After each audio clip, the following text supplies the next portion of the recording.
Relaxing English Podcast, the podcast where we explore tips, tricks, and strategies to help you master the English language and mental growth. Hello and welcome back to the Relaxing English Podcast, episode 19.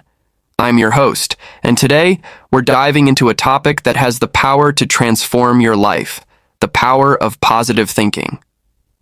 In a world that often feels overwhelming, where stress and negativity can easily take over, learning to cultivate a positive mindset isn't just helpful, it's essential.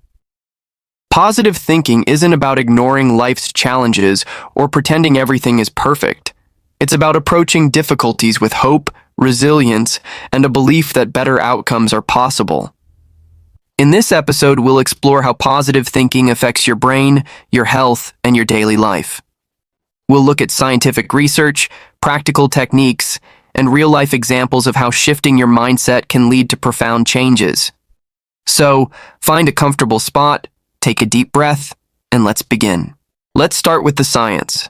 Have you ever wondered why some people seem to handle stress better than others? Or why optimism is often linked to success?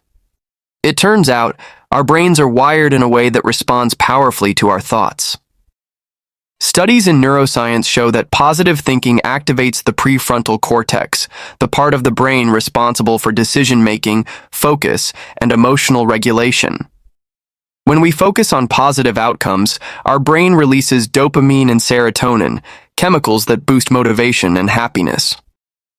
One famous study from the University of Pennsylvania found that optimistic salespeople outsold their pessimistic counterparts by 56%. Why? Because their belief in success kept them motivated even after rejection. But it's not just about success. Positive thinking also impacts physical health. Research from Harvard found that people with a positive outlook had a 50% lower risk of heart disease. They also recovered faster from illnesses and lived longer. So the next time someone tells you to just think positive, remember, it's not just a cliche. It's a proven science-backed strategy for a healthier, happier life. Now, before we talk about how to build positivity, let's acknowledge something important. Negative thinking is natural. Our brains have a negativity bias, meaning we're wired to notice threats and problems more easily than good things. This was useful for survival in ancient times, but in the modern world, it can lead to unnecessary stress and anxiety. Think about it. How often do you replay a mistake in your head over and over, or assume the worst before something even happens? This kind of thinking creates a self-fulfilling prophecy. If you expect failure, you're less likely to take risks or put in full effort, which actually increases the chances of failure. The good news? We can rewire our brains through practice.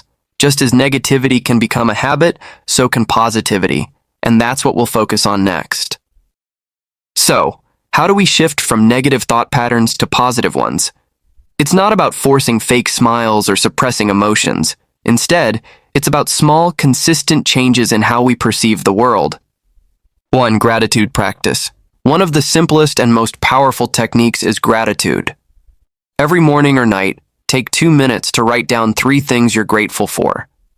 They can be small: a warm cup of coffee, a kind message from a friend, or even the sunshine. Over time, this trains your brain to scan for the good in life.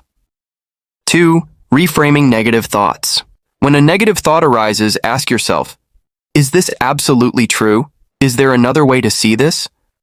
For example, instead of thinking, I failed at this task, try, I learned something valuable for next time. This is called cognitive reframing, and it's a game changer. 3. Surround yourself with positivity. The people we spend time with, the media we consume, and even the music we listen to shape our mindset. If you're constantly around complainers or doom-scrolling bad news, it's hard to stay positive. Try balancing it with inspiring books, uplifting podcasts, or supportive friends. 4. Visualization. Athletes and successful entrepreneurs often use visualization, imagining themselves succeeding before it happens. Spend a few minutes each day picturing your goals as if they've already happened. Feel the emotions, see the details. This primes your brain to recognize opportunities. To really see the power of positive thinking, let's look at real-life examples. Take Thomas Edison, for instance. When his lab burned down, destroying years of work, he said, "All my mistakes are now gone. I can start fresh." Instead of despair, he saw opportunity and went on to invent the light bulb. Or consider Oprah Winfrey, who grew up in poverty and faced countless setbacks. She credits her success to her mindset. You become what you believe, not what you think. Closer to home, maybe you've met someone who radiates positivity despite hardships. That resilience isn't luck. It's a skill they've practiced. As we wrap up, I'd like to leave you with a small challenge. For the next 7 days, practice one positive thinking habit, whether it's gratitude, reframing, or visualization. Notice how it affects your mood, your interactions, and even your productivity. Remember, positive thinking isn't about denying reality. It's about choosing hope over fear, growth over stagnation. Life will always have ups and downs, but with the right mindset, you'll navigate them with greater ease and joy. Thank you for joining me today. If you enjoyed this episode, share it with someone who might need a little positivity in their life. And as always, take a deep breath, be kind to yourself, and keep shining.